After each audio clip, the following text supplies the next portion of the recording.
Kisar atau bisa bilang Wonreli. Kita akan membacakan data statistik tahun 2024 sesuai dengan format KWI.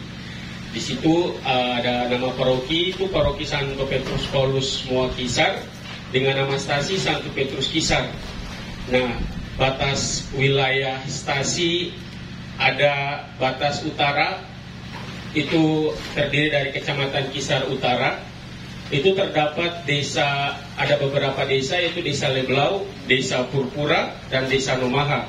Sedangkan batas barat itu terdapat ada barat dan timur, dan juga batas selatan itu terdapat satu kecamatan, itu Kecamatan Kisar Selatan.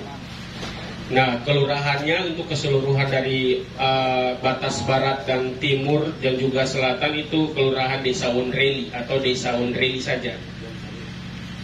Nah, kemudian di stasi Santo Petrus Kisar terdapat 9 desa tercakup. Yang pertama dari Desa Wonreli, kedua Dusun Noworu, ketiga Dusun Kio, keempat Desa Kota Lama, kelima Desa Leklor, keenam Desa Nomaha, ketujuh Desa Leblau, 8 Desa Abusur, 9 Desa Oirata. Itu yang tercakup di dalam stasi paroki Santo Petrus.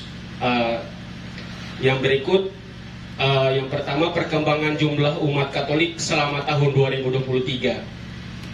Umat Katolik pada tanggal 1 Januari tahun 2023 atau tanggal 30 September tahun 2024 terdapat 152 umat. Sedangkan ada pertambahan orang yang dibaptis, ada sebanyak 10 orang, diterima resmi dari gereja lain tanpa lewat baptis, itu ada 2 orang. Kemudian umat yang pindah paroki atau pindah stasi Santo Petrus Kisar itu tidak ada, nihil. Yang berikut pengurangan. Untuk pengurangan juga nihil. Maka total jumlah umat Katolik pada tanggal 1 Januari tahun 2023 atau 30 September tahun 2024 sebanyak 162 orang dengan total 46 KK. Kemudian yang kedua, jumlah orang yang dibaptis selama tahun 2023. Kelompok umur kurang dari 1 tahun itu tidak ada. Sedangkan 1 tahun sampai dengan hampir 7 tahun. Untuk pria ada 5 orang, wanita ada 4 orang dengan total 9 orang. Lebih dari 7 tahun ke atas, pria 1 orang, total 1, sehingga jumlah dari kelompok yang dibaptis selama tahun 2023 itu sebanyak 10 orang. Ketiga, agama orang tua mereka yang dibaptis umur 7 tahun ke atas, itu seperti contoh dari nomor 2, Po Butir C, 7 tahun ke atas, itu keduanya Katolik, hanya 1 orang. Kemudian jumlah ketakumen umur 7 tahun ke atas yang sudah belum dibaptis pada tahun 2023 tidak ada. Untuk mereka yang berpindah ke agama non-Katolik atau agama baru yang dianut tidak ada. Kemudian yang keenam, jumlah penerima komuni pertama selama tahun 2023. Itu ada 3 orang untuk pria, 4 untuk wanita. Jadi total keseluruhan dalam penerimaan komuni pertama selama tahun 2023 ada 7 orang. Kemudian yang ketujuh, jumlah penerima sakramen Krisma selama tahun 2023 ada dalam tabel.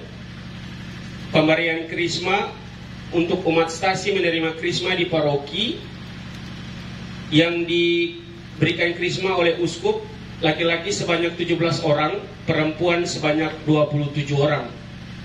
Jadi total umat stasi yang menerima Krisma di paroki itu ada sekitar 42 orang. Kemudian jumlah pasangan perkawinan gerejani tahun 2023 yang tercatat di gereja stasi Santo Petrus Kisar, agama pasangan keduanya orang Katolik dengan total 1. agama dengan pasangan Katolik dan Kristen lain itu totalnya 2. Jadi ditambah jumlah keseluruhannya itu ada 3. Untuk pasangan Katolik dengan Kristen lain, asal gereja mempelai Kristen lain, yang untuk aliran Lutheran jumlahnya ada 2, dengan total jumlah keseluruhannya tetap 2. Itu yang untuk Lutheran. Kemudian yang ke-10 untuk pasangan Katolik dengan non-Kristen atau agama kepercayaan mempelai non-Kristen itu tidak ada. Yang ke-10 jumlah pasangan, yang ke-11 jumlah pasangan yang mengalami pembubaran perkawinan selama tahun 2023 tidak ada. Yang ke-13 jumlah umat yang meninggal dunia selama tahun 2023 puji Tuhan tidak ada. Yang ke-14 jumlah orang dari paroki ini yang mulai masuk ke seminari atau novisiat pada tahun 2023 tidak ada.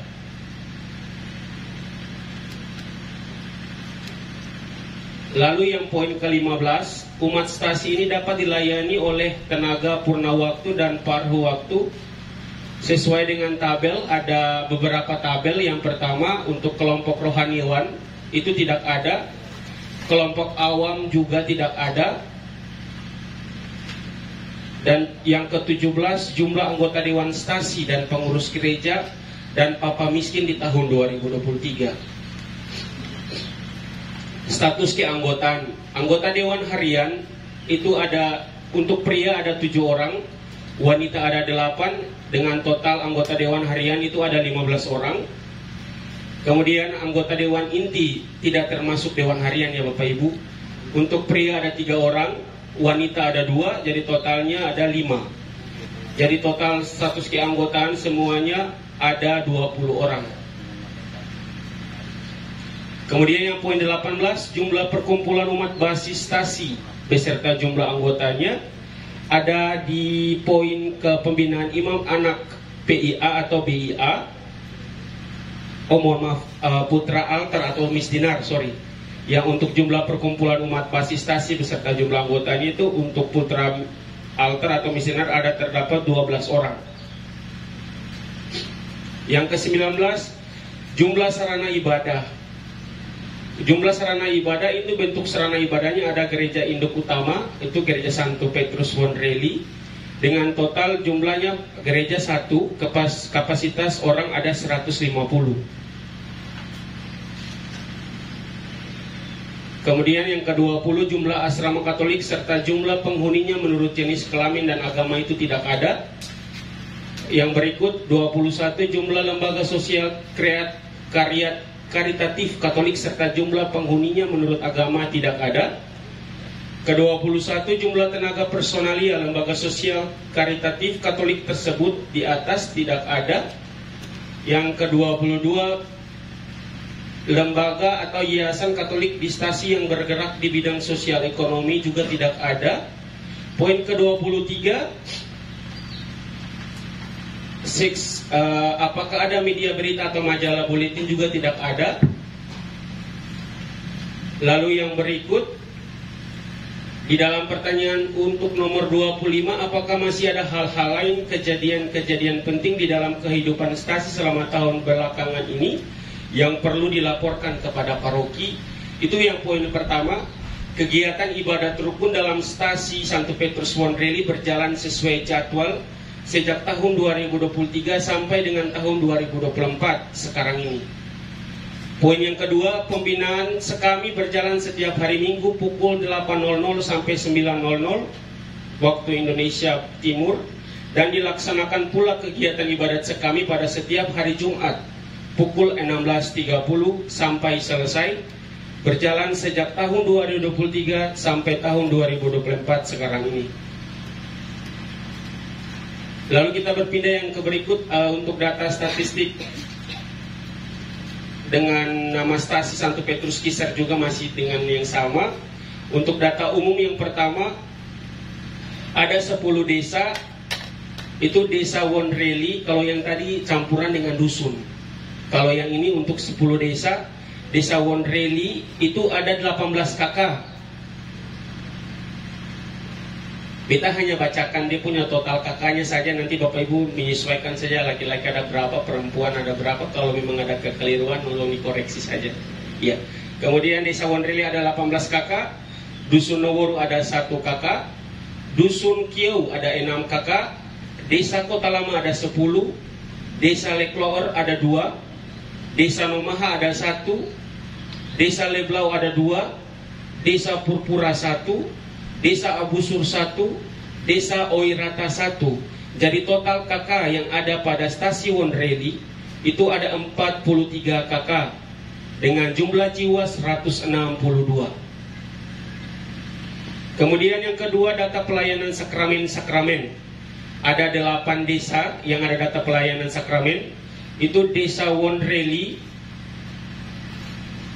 Desa Noworu, Dusun Kieu, Desa Kota Lama, Desa Lekloor, Desa Nomaha, Desa Leblau, dan Desa Purpura. Data pelayanan sakramen ini terdapat 8 desa dengan total yang dibaptis ada 10 orang, komuni pertama ada 7 orang, krisma ada 44. Itu totalnya Bapak Ibu. Nanti kalau yang untuk Bapak Ibu masih bingung, ada di tabel di dalam barang sebesar Rp5.519.000. Maka saldo akhir di posisi Januari tahun 2024 itu totalnya Rp9.199.185. Saldo akhir di bulan Januari dengan tadi saldo Rp9.199.185. Pemasukan di bulan Februari 2024 Rp3.783.000. Jumlah pemasukan dari bulan Februari dan bulan Januari total saldonya ada Rp11.086.186. Pengeluaran di bulan Februari 2024 itu totalnya ada Rp1.778.375. Maka dana di akhir bulan Februari itu Rp9.307.810 setelah pengeluaran di bulan Februari 1.700.000 sekian itu Bapak Ibu. Kemudian saldo akhir di bulan Februari tahun 2023 Rp7.303.185. Pemasukan bulan Maret 2024 Rp6.200.000. Jumlah pemasukan ditambah saldo ada total saldonya Rp15.507.810. Pengeluaran di bulan Maret di tahun 2024 itu Rp3.584.284, sehingga didapat total saldonya ada Rp11.923.562. Saldo akhir bulan Maret tahun 2024 dari Rp11.923.562 itu ada pemasukan di bulan April. Itu ada sebesar Rp3.546.000 dengan jumlah pemasukan saldo ditambah dengan saldo yang untuk bulan April ada totalnya Rp15.469.526. Pengeluaran bulan April tahun 2024 itu total pengeluarannya ada Rp1.850.500, sehingga saldo akhir di bulan April 2024 ada sebesar Rp13.619.026. Saldo akhir di bulan April dari 13.600 sekian itu pemasukan bulan Mei 2024 ada 11.240, sehingga ada penambahan saldo dengan total pemasukan itu Rp24.859.026.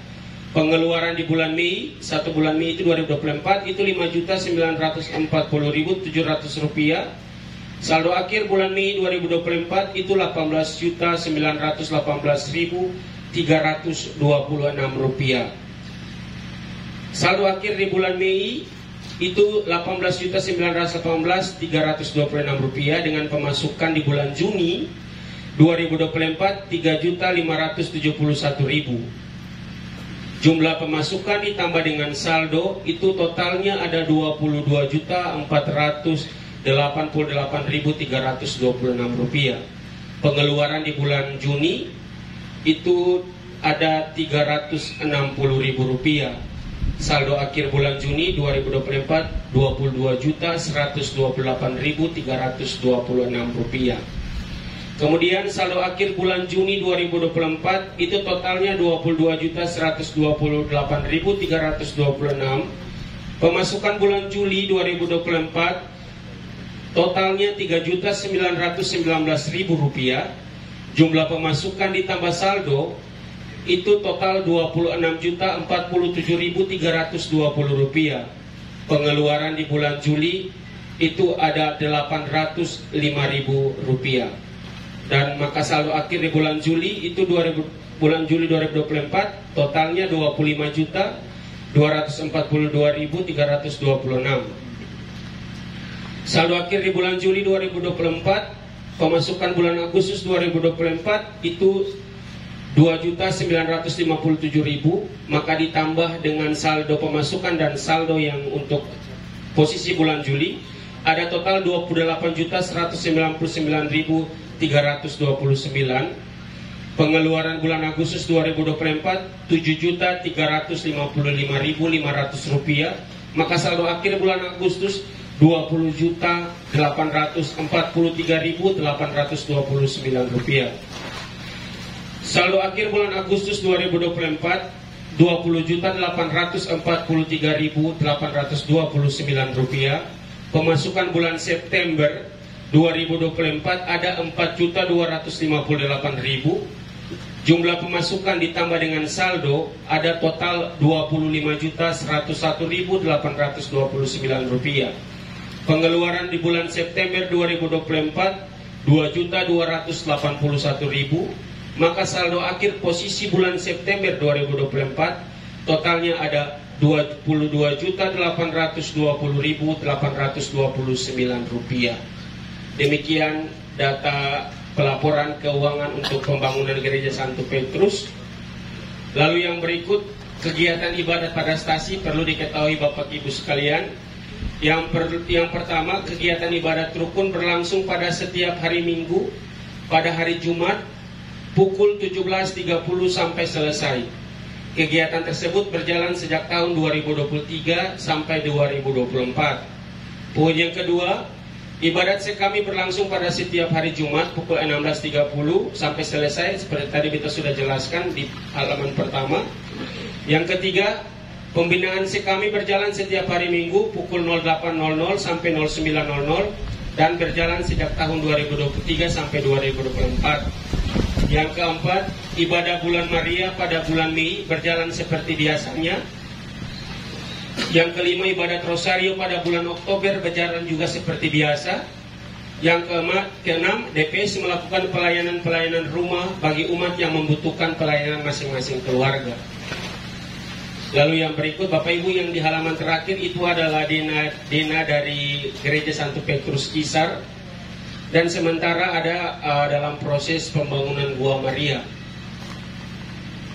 Demikian pelaporan data statistik Santo Petrus Kisar.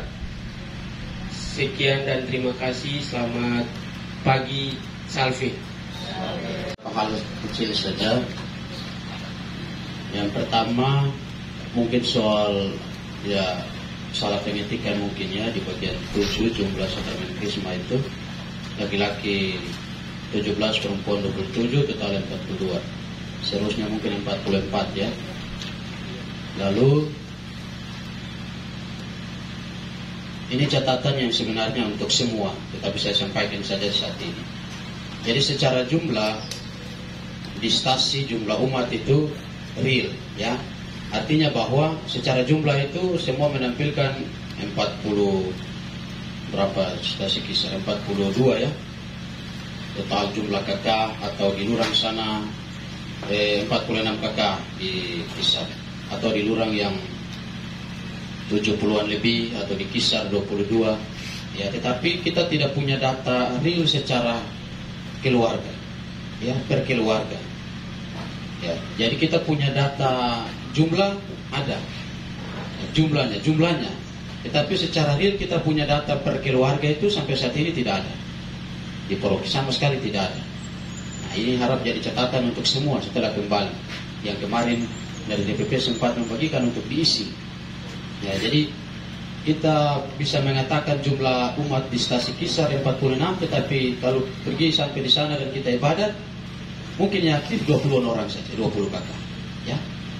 Jadi itu karena kita tidak punya data yang real, yang pasti bahwa keluarga misalnya contoh Bapak Roy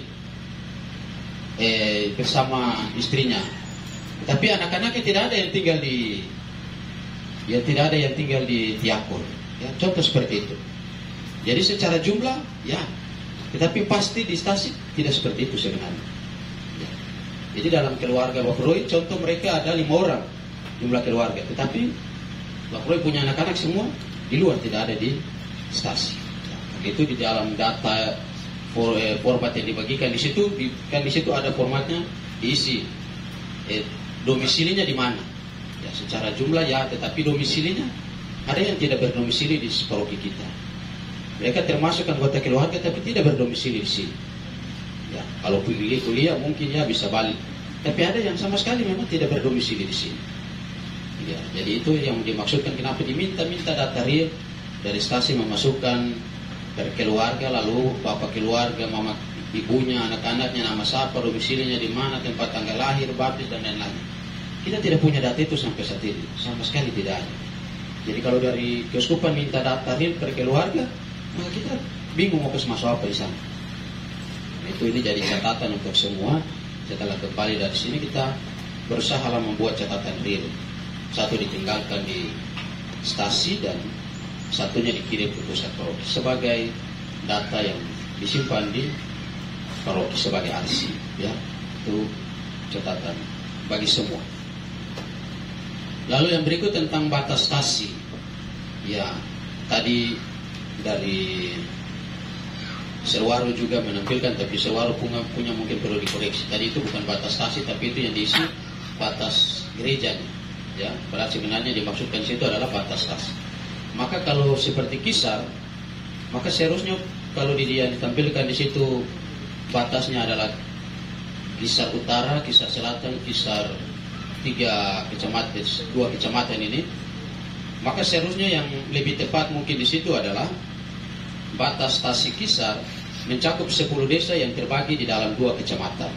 Lalu batas stasinya atau dengan kata lain mencakup seluruh pulau Kisar. Maka batas stasi berbatasan dengan sebelah timur misalnya dengan Timor Leste, sebelah berbatasan dengan Pulau Wetar, berbatasan dengan Pulau Leti atau dengan Australia. Karena batas stasinya mencakup seluruh pulau itu. Ya. Ada 10 desa di dalam dan itu 2 kecamatan yang sudah mencakup seluruh pulau itu. Maka kalau kita menyebut batas stasi, seharusnya dia berbatasan dengan Timor Leste, berbatasan dengan Pulau Wetar, atau berbatasan dengan Pulau Leti. Ya, itu yang dimaksudkan dengan batas stasi, karena dia mencakup area yang di sana kita punya umat juga. Ya, seperti itu. Ya. Jadi kalau kita bicara tentang batas stasi harusnya seperti itu. Apalagi seperti Leti yang satu pulau, stasinya mencakup satu pulau itu, seperti Kisar atau seperti Pulau Moa. Kalau Wetar dengan Babar, nah itu yang berbatasan dengan kecamatan-kecamatan tertentu. Ya, seperti itu. Jadi itu beberapa catatan saja supaya kita mengoreksi apa yang perlu kita koreksi supaya lebih jelas. Karena kalau cuma kita pakai batas kecamatan, maka seolah-olah stasi Kisar itu cuma di dalamnya saja. Padahal sebenarnya stasi Kisar itu satu pulau itu, ya, satu pulau Kisar itu. Baik, itu saja beberapa catatan. Yang lain akan ditambahkan berikut, tapi saya rasa untuk stasi Kisar sekali lagi terima kasih banyak untuk pelaporannya, walaupun akhirnya para pengurus stasi tidak ada yang bisa berkesempatan hadir, tapi terima kasih sudah mewakili utusan dari stasi Kisar. Sekali lagi terima kasih banyak.